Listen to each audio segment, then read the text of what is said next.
নমস্কার বন্ধুরা, কেমন আছেন? লাইফস্টাইল বাই সম্পান নতুন একটা ব্লগে আপনাদেরকে স্বাগতম। এই তো আজকে একাদশীর পরের দিন দ্বাদশী, আমি একটু চিরা প্রসাদ খেয়ে পালন করে নিয়েছি। আর আজকে থেকে টাপুরের পরীক্ষা শুরু, তাই টাপুরের জন্য ভাত নিয়ে আসছে, ওকে খাইয়ে দিব। আর ওইদিকে দেখেন উচ্ছ্বাস এখনও ঘুমাইতেছে। আর আজকে সকালবেলা রান্না করতে আমার কি না কষ্ট হয়েছে, কারণ আজকে সকাল 7টা বাজে দেখি গ্যাস চলে গেছে। মানে এতটা কষ্ট করে রান্না করতে হয়েছে, মানে কি বলবো, খুব কষ্ট হয়েছে রান্না করতে। আর ওইদিকে উচ্ছ্বাসকে ডাকতেছি, অনেকবার ঘুম থেকে উঠতেছে না। আর এই তো টাপুরের পরীক্ষা, টাপুরের খাইয়ে দিয়েছি। এখন বলতেছে মামার চুলগুলো একটু বেঁধে দাও সুন্দর করে। এখন চুল বেঁধে দিতেছি টাপুরের। টাপুরের তো 10টা থেকে পরীক্ষা শুরু হয়ে যাবে। আর টাপুরের স্কুল আমাদের বাসা থেকে খুব কাছে। আর আজকে উচ্ছ্বাসকে স্কুলে নিয়ে যাই না, দেখেন উচ্ছ্বাস এখনও পড়ে পড়ে ঘুমাইতেছে। আর ওর চোখে এখনও ঘুমে ডুলু ডুলু করতেছে।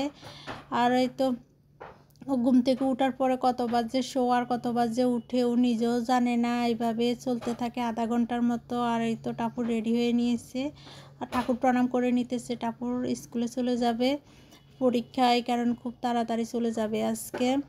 আর আমাদের বাসার সামনে অনেক জল উঠে গেছে, একটু বৃষ্টি হলে মানে কি যে অবস্থা হয় বাসার সামনে, যার কারণে উচ্ছ্বাসকেও নিয়ে যায় নাই। তো এখন টাপুর চলে গেছে, এখন আমি বিছানা গুছিয়ে নিয়েছি। আর বিছানা না উঠানো পর্যন্ত আমার ভালো লাগে না, মনে হয় যে ঘর একদম এলোমেলো থাকে। এখন আমি এই রুমে বিছানা গুছিয়ে নিয়েছি, আর ওই রুমে বিছানা গুছাবো। আর ওই রুমের বিছানা কি অবস্থা হয়ে গেছে। আর উচ্ছ্বাসের চোখে এখনও ঘুম, তাই উচ্ছ্বাসকে বলতেছি আজকে তুমি বিছানা উঠাও। আরও মাঝে মধ্যে নিচ থেকেও বিছানা উঠায়, আজকে উঠাতে চাই নাই, তারপরে আমি বলছি উঠাও, কারণ আজকে তুমি ঘুম থেকে দেরি করে উঠছো, তাই তুমি বিছানা উঠাবে। ঘুম থেকে দেরি করে উঠার এটাই তোমার শাস্তি। আর ও মানে চোখে ডুলু ডুলু অবস্থা, এখন বিছানা উঠাইতেছে। আর উচ্ছ্বাসের বিছানা উঠানোর পরে আমি ঘরও ঝাড়ু দিয়ে নিয়েছি।